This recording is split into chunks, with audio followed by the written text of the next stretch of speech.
One of the key things that Bourdieu was trying to explain was how is it that the social world continues to be remade to look a lot like it did just a year ago or 10 years ago or maybe 40 years ago. He was particularly interested in how did inequality and distance between social groups, how did it continue to be remade?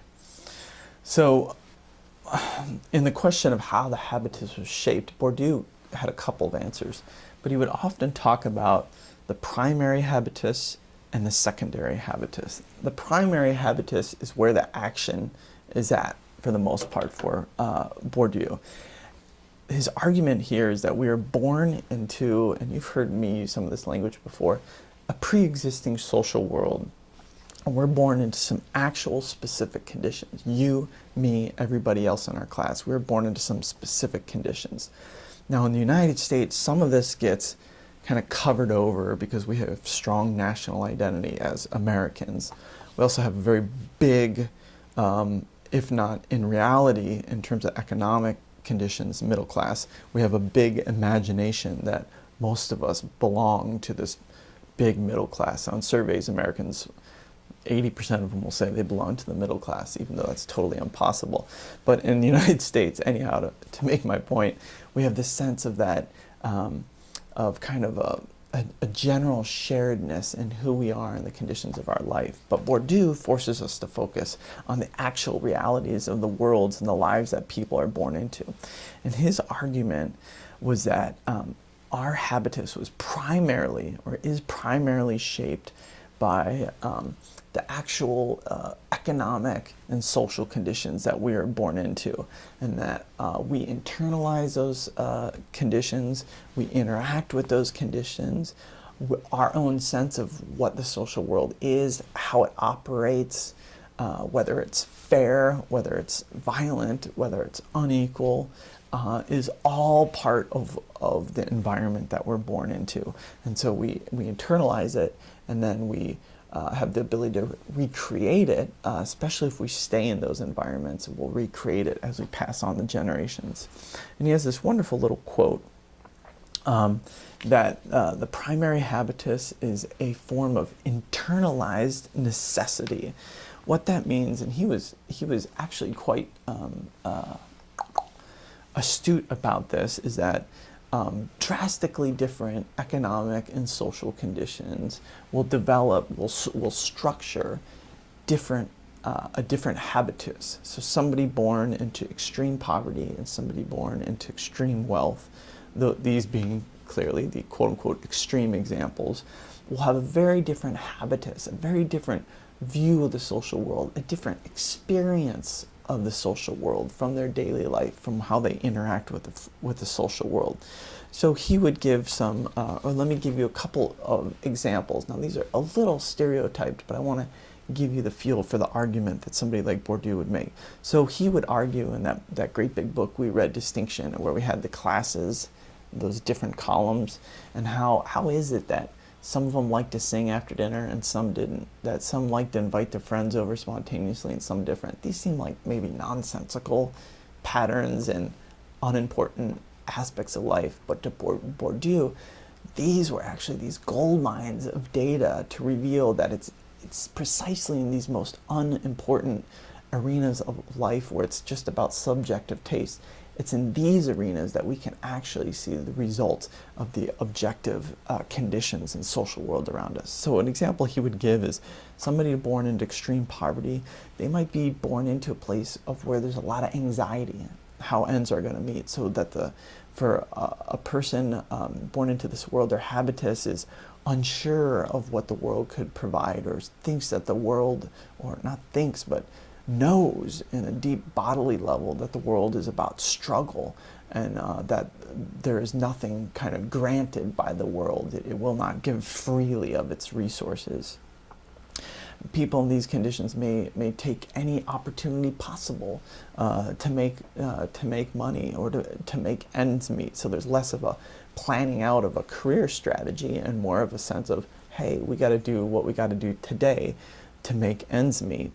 But Bourdieu, even in that book, he argued that people born into extreme necessity might like kind of quick foods that are easily digested. So you can think of some of those charts that we looked at. They actually had food plotted out there. And Bourdieu made this whole series of arguments about how the actual economic, this internalized necessity of the social world created different habitus, because for some parts of the social world there is a deep sense of necessity and anxiety to just stay alive, while in other parts of the social world there is not that at a deep level. Another example of this, and I'm going to put a link to this on the D2L website, I heard a wonderful discussion on public radio on Friday about the Trayvon Martin shooting. And it was a discussion by a couple of African Americans. One is a journalist and one is a professor at UNLV. And they had these really interesting descriptions of how, particularly this professor at UNLV, how he learned as a young man, because of the social world he was in, expectations about what race meant and how race functioned. Now, these weren't cases where he was sat down and they gave him a book and it was like, look, this is what race means and this is how you'll be treated as a black man in the United States of America. But instead, he eloquently shows us that he would go literally to the barber shop and he could hear in the course of the barber shop, of course this is in black part of town, but he would hear in the barbershop older black men talk about the repercussions, the violence that police will use, how their words maybe weren't given the value of a white person's words. And so he learned through the social world that he was a part of, and how to know what race meant as he grew up in a racialized world. That's a great example of how habitus, how this primary habitus can be formed. I'll put that link on D2L as you see it.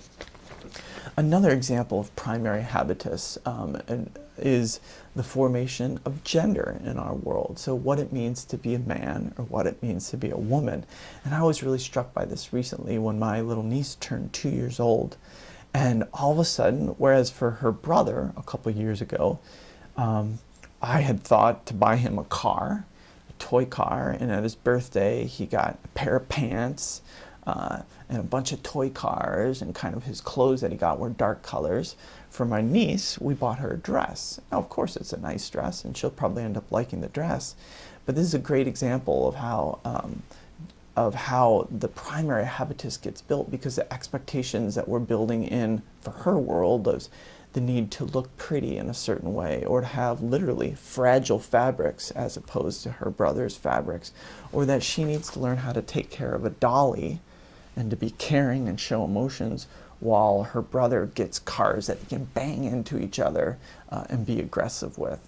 So this concept of the primary habitus can apply to lots of parts of our social world. But then Bourdieu had something else he called the secondary habitus, and I think this is a very powerful idea, particularly for a country like ours.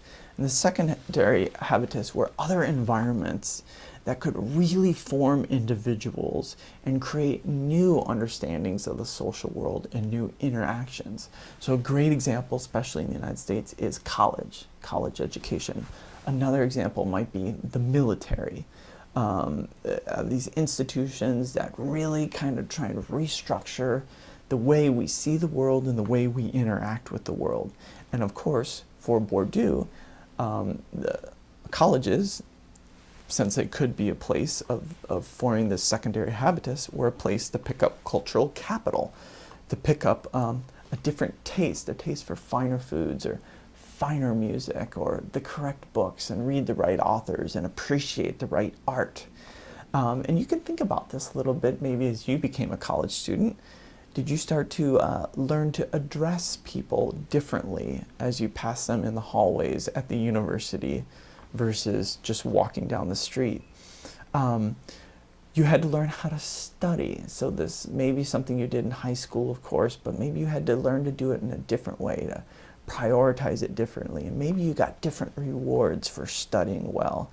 Or maybe you had to learn new ways to complain. You couldn't just complain with a college professor or communicate with a college professor the way you did with your elementary school teacher. So this is an example that it doesn't necessarily overtake or undo kind of that primary habitus that you formed, but it adds a new layer, a new way of understanding the social world. A great example of this is if you ever watched The West Wing. There's a wonderful example where Martin Sheen, the president, become the president, most powerful man in the world and all this stuff. But one season they had this great theme going through about his deep psychological anxiety and sense of feeling inferior. And so they have this really interesting kind of plot line where they secretly bring a psychologist into the White House, and he has a number of conversations with the psychologist. And part of it they find out is because this character early in his life had a really abusive father and came from an environment that was really a home environment that was uncertain, and that they didn't have much money.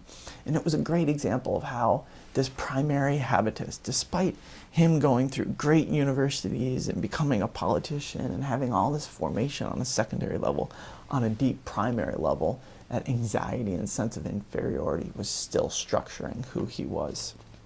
Let me close off this part of the lecture by mentioning really quick about whether our habitus can change. Now, Bourdieu was really skeptical like this about how much change was possible, especially in the lifetime of an individual.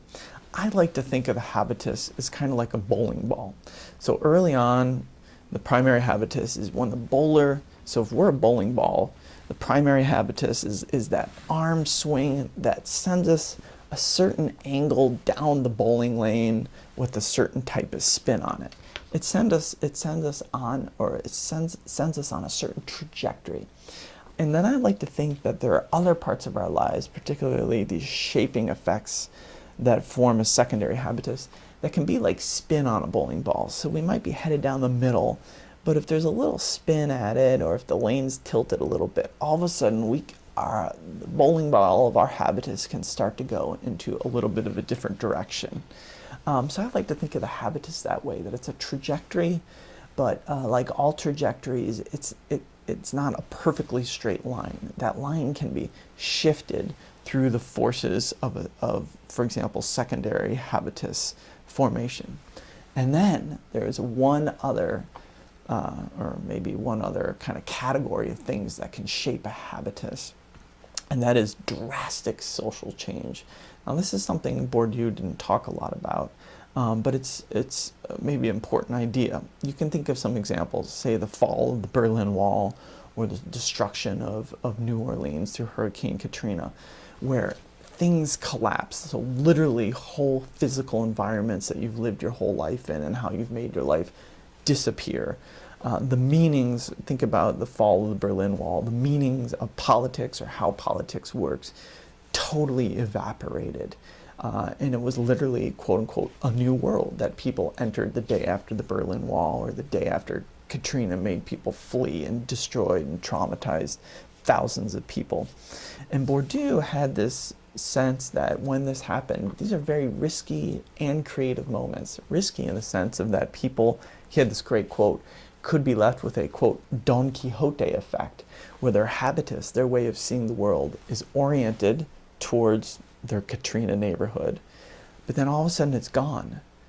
And it's gone so quickly that their habitus couldn't be redeveloped or reformed. And so they end up having a life of kind of suffering and maladjustment because they're no longer, their internal system of going to the social world is no longer connected to the actual social world.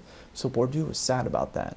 But there was a sense, and some scholars think this, myself included, that this sort of collapse could also be a creative moment. It could be a moment for new ways of interacting with the social world and seeing the social world could be made.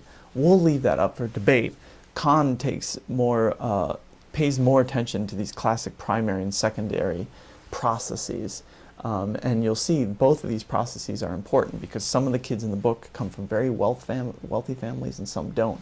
But they're all in the school together, which is a classic example of secondary habitus formation. I'll be right back for the last segment of this lecture.